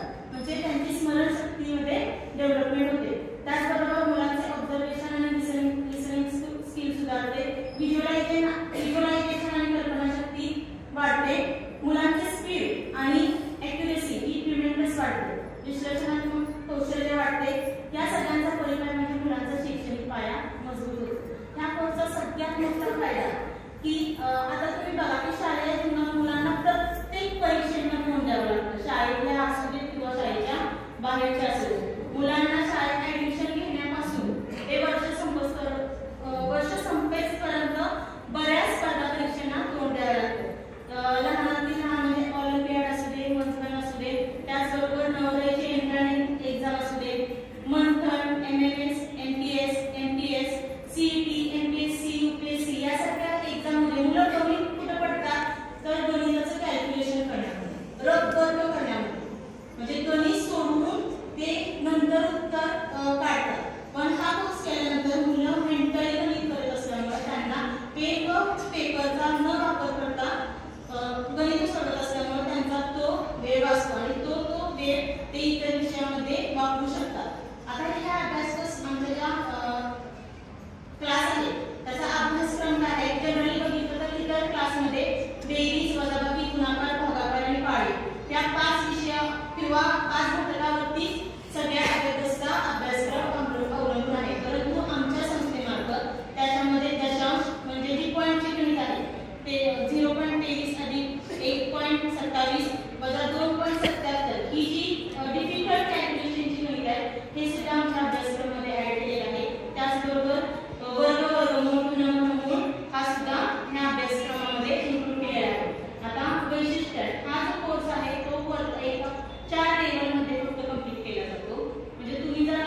फी आणि प्रमाणपत्र अशी भरघोस बक्षिसे दिली जातात.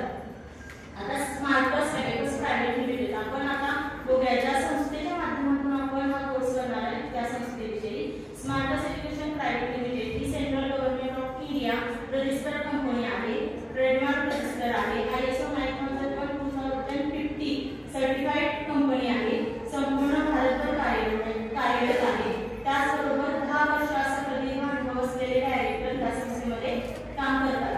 ज्यावेळेला तुम्ही ज्यावेळेला तुम्ही आमच्याकडे ऍडमिशन घेतात त्यावेळेला तुम्हाला बाहेरून इतर कोणतीही वस्तू आणावी लागत नाही. साठी लागणारे सर्व साहित्य तुमच्या ऍडमिशनच्या फीमधूनच विद्यार्थ्यांना दिले जाते. त्यामध्ये ॲबॅकस किट, 4 प्रकारची नोटबुक, टेक्स्टबुक, इरेजर, पेन्सिल, टोपी ह्या सगळ्या साहित्य तुम्हाला एक बॅग हे सगळं साहित्य तुम्हाला त्यामध्येच दिलं जातं. आता चांगले पटकन जास्त वेळ लागत नाही. जर तुम्हाला अधिक माहिती हवी असेल तर तुम्ही माझ्याशी सुवर्णाकळी कुंभार माझ्याशी संपर्क साधू शकता. कार्यक्रम सुटल्यानंतर मी लिफलेट देणार आहे. तर मी नंबर सांगते 75 17 57 68 78. तुम्ही थोडीशी आता गुंतवणूक केली तर नक्की भविष्यात नक्कीच तुमच्या मुलांचे भरपूर पैसे वाचवणार आहात त्याची गॅरंटी मी देते. सरांनी मला बोलण्यासाठी वेळ दिला त्यासाठी सरांचे मी आभार मानते. धन्यवाद. 2023-24 साठी आपल्या प्रशालेमध्ये 30वी मीटिंग आयोजित केलेली आहे. या महत्त्वपूर्ण मीटिंगसाठी उपस्थित असणारे माझे सर्व पालक वगैरे यांचं मनापासून स्वागत. पालक वगैरे आणि काही विद्यार्थी पण आहेत त्यांचंही स्वागत आहे. खरं तर हे अतिशय जवळचा विषय आहे. काही जण ती मनात घेत नाही. काहींना असं वाटायला लागलंय की शिक्षकाची जबाबदारी आहे तेच ती बघते. प्लीज असा विषय डोक्यात घेऊ नका, असा विचारही करू नका. कारण आपण जे कमवतोय दिवस रात्र झडतोय ते सर्व कुणासाठी आहे? जरा विचार करा. आपल्या पाल्यासाठी आहे. आणि मग काही पालक 2:30 वाजता येत आहेत, काही पालक 4 वाजता येत आहेत. लगेच सहीचं पत्र कुठे द्या, सही करून पाणी जातो. मला सांगा त्यासाठी नाही आलेलं चांगलं त्याच्यापेक्षा एक असेल तर शरीराने मनाने मला थोडंसं वाईट वाटेल. मी स्पष्ट माणूस आहे, पाठीमागून बोलत नाही. तर तुमच्या पाल्यासाठी आणि आमच्या विद्यार्थ्यांसाठी आपण वर्षाचे आज तसं पाहिजे मीटिंग मध्ये 2 तास आपण घेणार. तिकडे आपण तास सोडले, मुलं घरी पाठवले सगळे, त्यांचे तास ते वाया गेलेले आहेत. कृपया डोक्यातनं काढा. येताना मनाने विचार करून या की मला 5 वाजेपर्यंत थांबायचं. उगीच मध्ये उठत आहेत, पुन्हा येत आहेत, बसत आहेत, काही जण निघून जात आहेत, सहीचं कागद कुठं आहे असं काही करू नका. तुम्हाला माहिती आहे मुलं ही आपली संपत्ती आहे आणि ही संपत्ती जतन करायची, संवर्धन करायचं, रक्षण करायचं, वाढवायचं काम तुमचं आणि आमचं आहे. आणि यासाठी मनाची शांतता फार महत्वाची आहे. बहिणाबाई चौधरी एक कवितेत म्हणतायत, मन वळाय वळाय उभ्या पिका केले ढोल, तिथे हाकल हाकल तेरे इतर पिकावर. मन स्थिर करणं फार मुश्किल आहे. एका क्षणात ते मन तुमच्या मोबाईलच्या पावल्या घरी डोकावून परत मीटिंग मध्ये एका क्षणात इतकं गतिमान जगात काहीच नाही. आणि अशा गतिमान मनाला अनेक मिनिटे अनेक तास एका ठिकाणी बसवणं फार जिकिरीचं असतं. जिकिरीला असलं तर शक्य नाही. काही तास आपण बसू शकतो.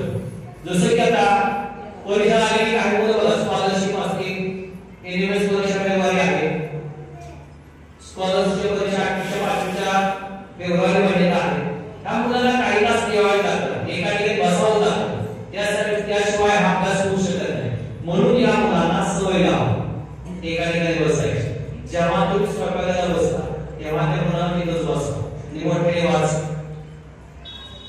हे मुला साहित्य नसेल तर हे करायला पाहिजे असं ठेवा. शासनाचा निर्णय यावर्षी आलेला आहे.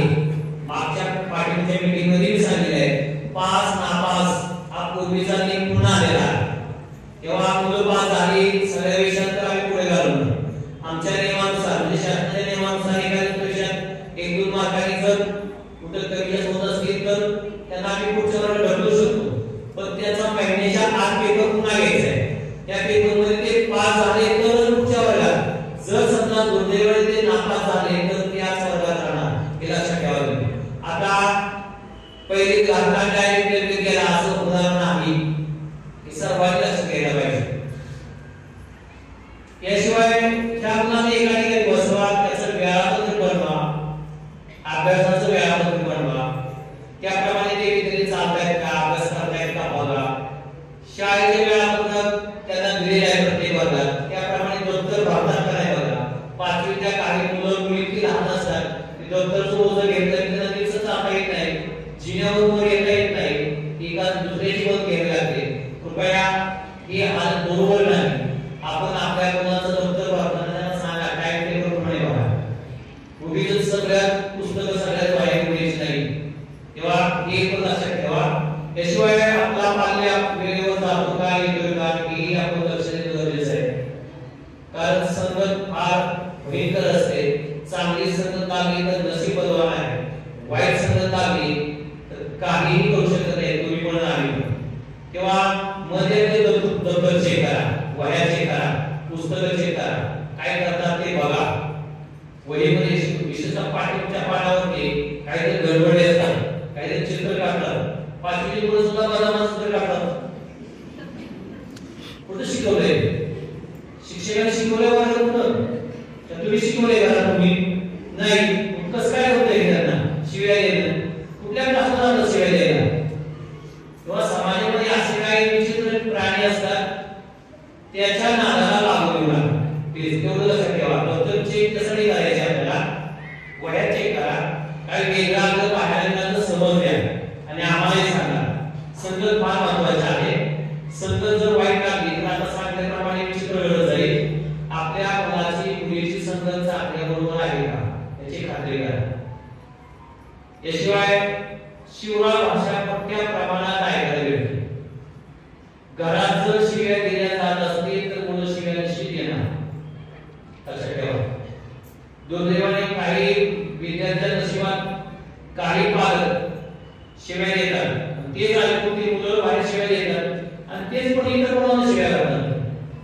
तेव्हा शिवराळ भाषा ऐकायला मिळते तेव्हा आपलं लक्ष असायला हवं शिवी दिली की कानातली वाजवून काढलं कुणाला शिवी देणार नाही जर तुम्ही ती शिवी ऐकली सांगितली बरोबर छान शिवी देते छान शिवी देते आपण बाबाला शिवी देईल आईला पण शिवी देईल पुन्हा काय करणार वेळ निघून गेली की पश्चातापाशिवाय रडत बसल्याशिवाय आपल्याला पर्याय नसतो तेव्हा ही गोडच दिसणारी मुलं कशी घडवायची ही आपल्या हातात आहे आमच्या समोर एखादी शिवी दिली आम्ही जागेवर शिक्षा दिली पण सर्व जर आमच्या समोर रडत असं काय नाही आमच्याकडे येणारी मुलं 12:15 ते 5 सव्वा 5 सुद्धा आहे इतर वेळेस सगळ्यांना तुमच्या जवळ असतो तेव्हा मुलांना चांगली शिस्त लावा चांगलं वळण लावा चांगले संस्कार द्या शिवराळ भाषा लोक आहे मुली पण काय पण शिवाय येतात माणसाच्या म्हणजे पुरुषेशिवाय मुली पण येतात एवढी प्रगती झाली आहे तेव्हा जरा लक्ष द्या काय बरोबर नाही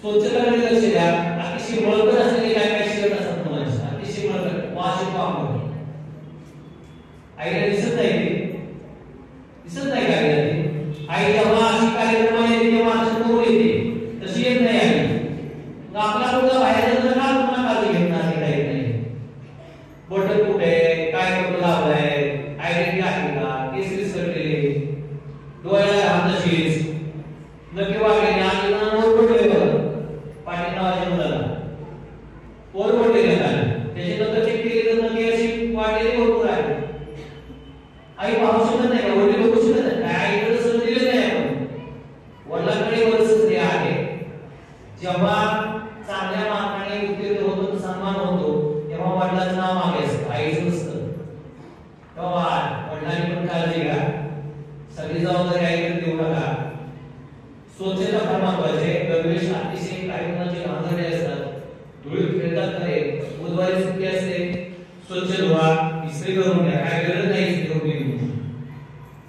टाकटी मुलाने अतिशय ऍक्टिव्हिट मुलगा आला पाहिजे शाळेत विद्यार्थ्याच्या कसंही पाठवणार कशी पाठवली तर त्याने पाठीवर पाठवणार नाही सोचित पाठवायची म्हणून केस वगैरे कापले साईड कट बाप बरोबर जाते केस बरोबर आहे साईड कट मध्ये बरोबर मा साईड तशी नाही काय कसले फायदा काय करता तुम्ही पुन्हा आले तर हवायचं कापणे द्यायच्या केस कापण्याला विकत काढले लावा हे चित्र बरोबर नाही तेव्हा आपण सगळ्यांनी शिस्त लावायची तुम्ही पण आणि मी पण लावायची आमचे सगळे सहकारी शिस्त लावण्याचा प्रयत्न करत आहेत आणि मुले एवढी लहान असतात त्यांना मारायचं सुद्धा आम्हाला वाईट वाटतं एवढे केवळ चेहरे करतात का आमचे हात उघडले सुद्धा नको खाली तेव्हा थोडंसं लहान दाखवूया कधीतरी एखादा फटका लावा काय अडचण नाही बॅगा बघा बॅगांची अवस्था काय असते मुलांची चेन तुटलेली असते आईने कधी बघितलेलं माहितीच नसते पिना लावलेली असतात आणि मग ती कसं एखादं तोंडातून जी बाहेर पडून गेलेलं पडलेलं असतं तसं तरी दप्तर बाहेर असतं त्या बॅगेत हे चित्र बरोबर दिसत नाही एवढी मोठी शाळा नावगौरवी शाळा त्यातले विद्यार्थी असतील त्यांचे शिक्षक आम्ही पालक तुम्ही परिस्थिती सगळी असं करू नका ते बरोबर नाही जेव्हा योग्य वाटत नाही बाबा तेव्हा ह्या मोस्टल मध्ये काय सूचना आहे मुलगा काय करतो काय करते मुलगी बघा अभ्यासाला त्याची सवय लावा एका ठिकाणी बसायची सवय लावा पहिल्यांदा 15 मिनिटं बसू द्या पुन्हा नंतर 30 मिनिटं बसू द्या नंतर 45 मिनिटं बसू द्या नंतर 1 तास अशी स्टेप न सवय लावायची आणि तुम्हाला एकदम लगेच ते होऊ शकत नाही तेव्हा या सगळ्या गोष्टी तुम्ही लक्षात घेतलं पाहिजे या अडचणी असतील तर तुम्ही आम्हाला हक्काने सांगा आम्ही तुमची जाऊ आम्ही काही परमिट राहू लक्षात ठेवा तुमची भूमिका वेगळी आहे आमची भूमिका वेगळी आहे एवढंच अंतर आहे त्याच्या पलीकडे काही बिनधास्त या काही कुणी तुम्हाला काही प्रॉब्लेम दिलं होणार नाही पेपर का मी सांगितलं शनिवारी बघायला अतिशय कमी पालकच पेपर बघायला येतात बघा ना पेपर काय लिहिले कसं लिहिले बघायची जबाबदारी तुमची आहे आलं पाहिजे पेपर बघायला आता आपलं शैक्षणिक या वर्षातील गॅदरिंग स्नेह संमेलन 10 जानेवारीला कार्यक्रमाला एक लक्ष द्या पूर्ण नंतर बोला तर त्यासाठी प्रमुख पाहुणे म्हणून युवा सामाजिक प्रबोधन करणारे शिव व्याख्याते युवा व्याख्याते जी मराठी जी टाके युवा फेम असे माननीय अविनाश भारती हे आपल्याला प्रमुख पाहुणे भेटलेले आहेत अतिशय उत्कृष्ट पाहुणे भेटलेले आहेत येणाऱ्या 10/1/2024 ला दुपारी 2:30 वाजता आपल्या विद्या मंदिरच्या झेंडा ग्राउंडवरती हे पाहुणे व्याख्याते आपल्याला मार्गदर्शन करणार आहेत आताच ऍडव्हान्स मध्ये त्या दिवशी इकडे गेलो तिकडे गेलो लग्न लावलं वाढदिवस होता काही सांगायचं नाही सर्व पालकांना पालक बंधूंना माझे आपल्या सगळ्यांना आव्हान आहे विनंती आहे तुम्ही या गॅदरिंगच्या कार्यक्रमाला मुद्दाम हजर राहायचं आहे तुम्हाला कुणी थांबवणार नाही उलट तुमचं स्वागत होईल सर्वांनी हजर राहायचंय अतिशय चांगले मुद्दे आहेत त्यासाठी तुम्ही आलंच पाहिजे हे आमची माफक सक्तीची विनंती आहे ठीक आहे धन्यवाद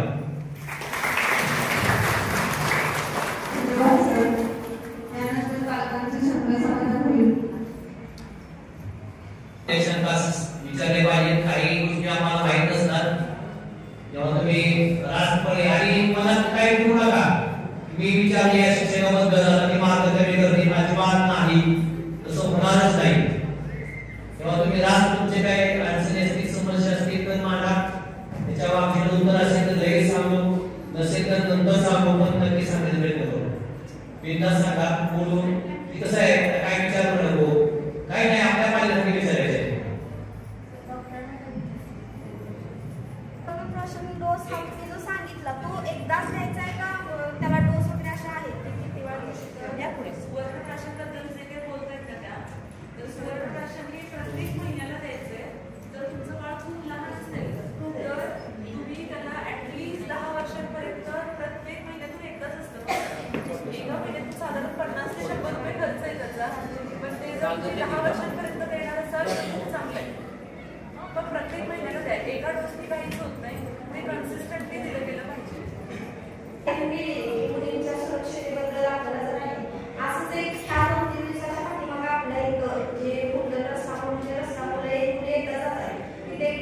घडला. तर तसं जर आपल्या शाळेतल्या कुठल्या मुलींना काय प्रॉब्लेम असेल तर तुम्ही जर प्रार्थनेच्या वेळेला विचारलं किंवा आम्हाला पालकांना जर मुलांना सांगायला भीती वाटत असेल तर मुलींनी सुद्धा शिक्षकांना सांगितलं किंवा पालकांनी स्वतःहून मुलांना विचारलं पाहिजे की बाबा असं तुमच्या बाबतीत काही घडतंय का. असं 2 दिवसाच्या मला मुलांनी आम्हाला घरी येऊन सांगितलं त्याच्या सूचना दिल्यात आपण ऑलरेडी, ते सांगा.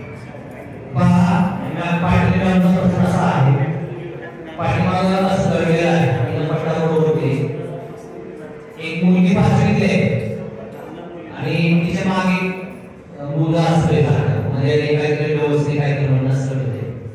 तर याबद्दल आम्ही सूचना मुलांना दिलेल्या आहेत. 2 वेळा झाले आठवड्यात. कृपया जर मुलगी लहान मुली नसते एकटी तर तिच्यासोबत जर आसपासची मुलं मुली असतील तर एकट्या मुलीला न पाठवता सोबत असणारे जे मुलं मुली असतात त्यांच्या सोबत यायला सांगा. एकटीला पाठवू नका. नाही पालकांनी स्वतः एक सोडायची. कारण अलीकडे काय पोलीच्या पलीकडची भाषा अशी आहे, अशी काही मुलं आहेत त्यांना काही कळतच नाही. त्याच्या घरात काही आई बहीण नाही काय असंच वागायला लागले. तेव्हा आपलं सर्वांचं काम आहे जरी एकटीच असेल तर मात्र पालकांनी आवडून सोडायला. समजा त्या ऋतूवर येणारी मुलं मुली असतील तर त्यांच्या सोबत एकटीला पाठवू नका. मुलीला एकटीला पाठवू नका.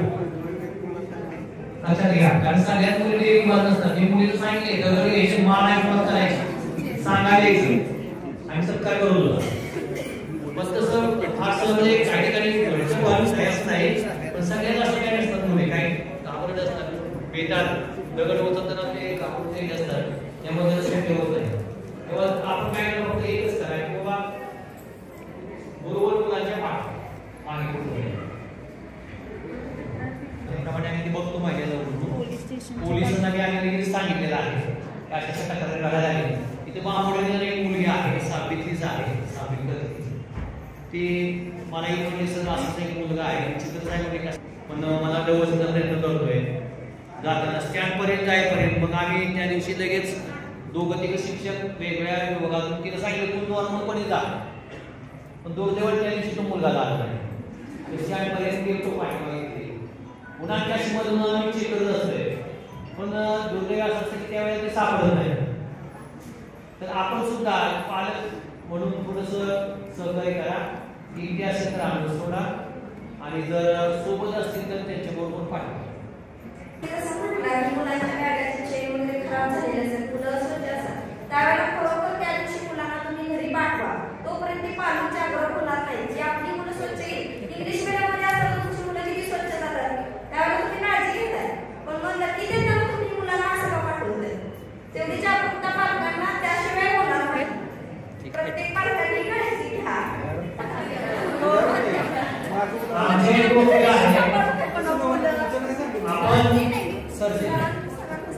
एक बोललेलं आहे तुम्ही जर हो म्हटला तर ते पुढं नाही तर नाही. मुलांना शनिवारी वेगळा युनिफॉर्म करायचा स्पोर्ट ड्रेस म्हणून करायचा.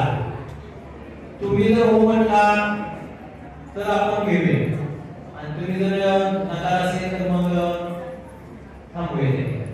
सरांनी चौकशी पण केली होती कितीपर्यंत काय टी शर्ट असेल तो 450 रुपये आहे. आपण तो पुरुष म्हणतात आहे त्याला विचार आपण सगळं कोटेशन सगळं काढले त्याचं आणि ज्यावेळेस सगळ्यांचं फायनल होईल त्यावेळेस आपण तुम्हीच प्रत्यक्ष लावताना आपण देऊन त्यांच्याकडे शिवून घ्यायचे आणि मुलांच्यासाठी लोअर आणि टी शर्ट ते सगळं 450 रुपये अशा आठवड्यात आपण मुलांच्यासाठी प्रत्येक शनिवारी जरा अट्रॅक्टिव्ह छान दिसणार. आम्ही खेळायला शिक्षक आहे पूर्ण भारतभर भारताच्या बाहेर मी फिरतो. मला माहिती कसं असेल म्हणजे थोडंसं मुलं खूप ऍक्टिव्ह दिसतात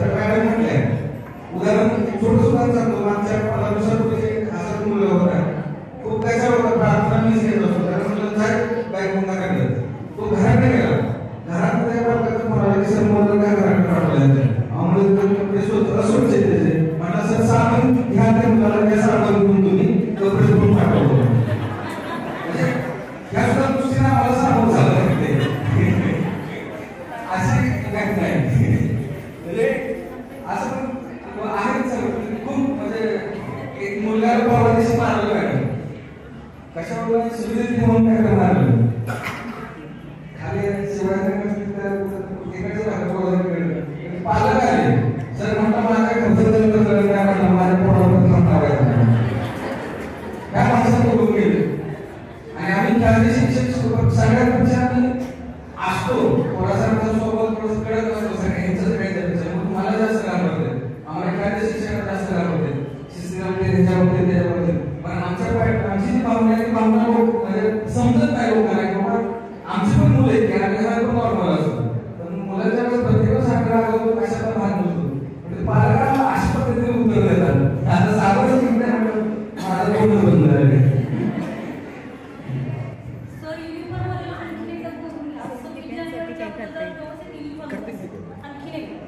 पहिले युनिफॉर्म अगदी 6 महिने सुद्धा मुलांनी सरळ वापरलेली नाही कापड अगदी खराब होतं बाकीच्या शाळेतले युनिफॉर्म पण बघूया आपण मला खरंच अक्षरशः वाईट वाटलं तर गेल्या वर्षीचे जे युनिफॉर्म होते ते अजून चांगले आहेत मुलांचे या वर्षी 6 महिने सुद्धा टिकलेला आणि स्पोर्टच्या ड्रेसला आमची मान्यता आहे आपण घेऊया आणखीन एक सर जी मुलं लांबून येतात शिवाजीनगर किंवा मोमीवाडी अशा मुलांना सर शाळेत सूचना द्या की सगळी मुलं ग्रुप करून जावं ज्या मुली असतील लांबून येणाऱ्या आता संध्याकाळी भरपूर लवकर होते 5:30-6 वाजता अंधार पडतो त्यामुळे मुलींना घाबरतात जास्त लांब जायला वेळ होतो तुम्ही सूचना द्या की शाळेत तुमच्या ग्रुपच्या मुलांनी थोडंसं मिळून मिसळून घरापर्यंत जातात अशी पण सूचना द्या मुलांना आता सांगितलं ते पण सांगितलं नाही सोबत याच्या प्रार्थनेच्या वेळेला तर तुमचं लवकर ऐकतात आमच्या आम्ही सांगितले मॅडम हे सगळं सांगितलं युनिफॉर्म तेवढं बघा सर बोलण्यापेक्षा इथे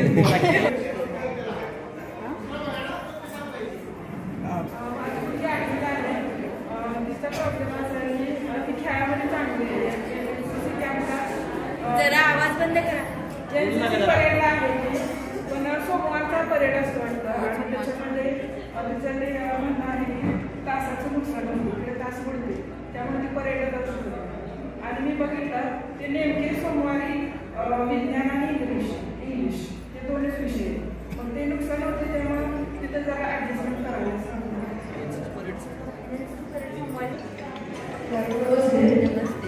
आता म्हणजे मॅडमचे विरोध माझा शब्द आहे सर्वांनी काय सांगितलं की मुलांची दप्तर किंवा चैन तुटलेली असेल तर परत पाठवा मुलं जर गाडीत आली असते तर त्या मुलांना तुम्ही परत पाठवा तुम्ही पुढे जाणार कुठं म्हटलं पण पाठवत नाही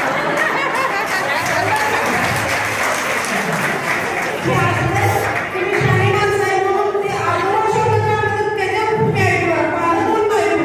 तुमचं योग्य असेल तेच करा तुम्हाला जर वाटत असेल तर तुम्ही लिहून चिठ्ठी द्या त्या मुलाला की ह्या तुझे बाबा या ही चिठ्ठी दे तुझ्या मम्मीला दे तर पप्पाला दे त्या चिठ्ठीत तुम्हाला काय योग्य वाटतंय ती तुम्ही द्या पण घरी पाठवायची म्हणजे आताच चिठ्ठी सोपली काहीतरी सांगते पुन्हा ती अडचण मी आवड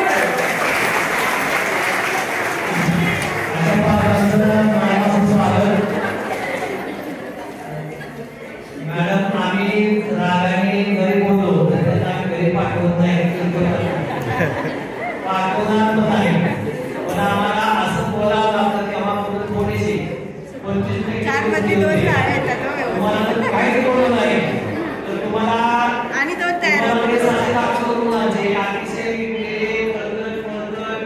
वास येणारे असतात आणि काय घरचा दिसत नाही का चांगलं राहायचं म्हणलं की चांगले यायचं म्हणजे चांगलं वागावं आठवड्याच्या पहिल्या दिवशी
तो आम्ही ट्राय करायचा आहे आणि मग मुलांना द्यायचा आहे.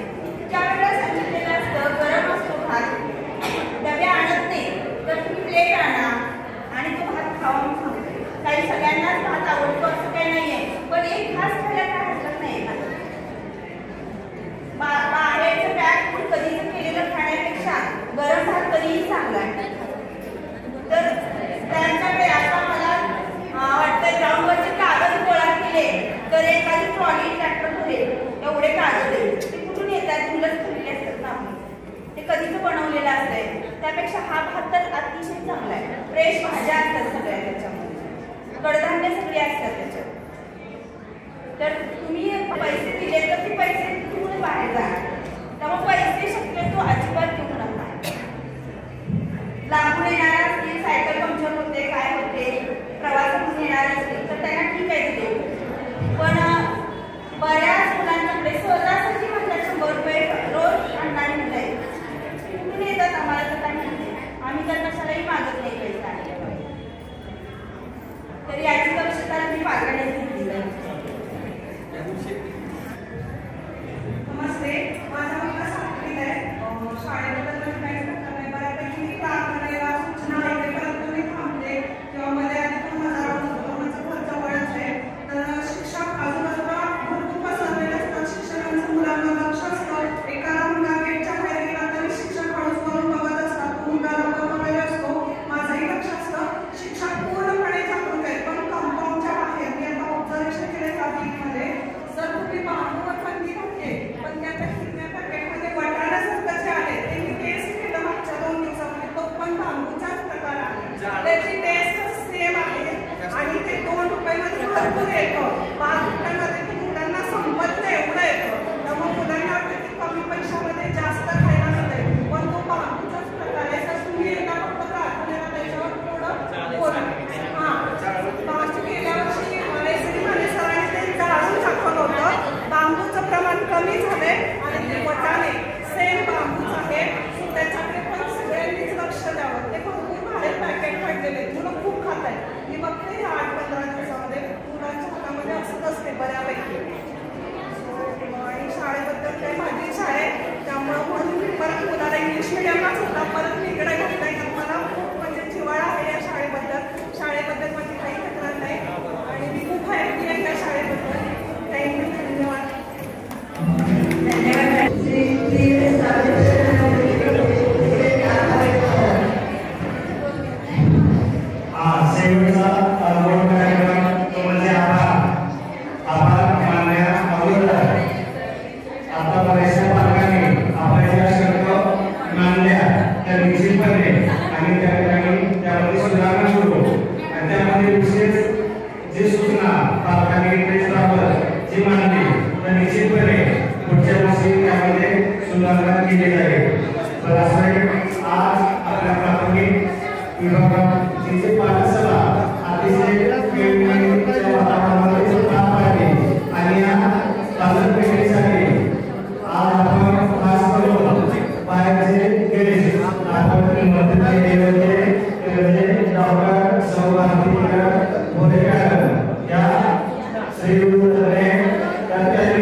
आपल्याला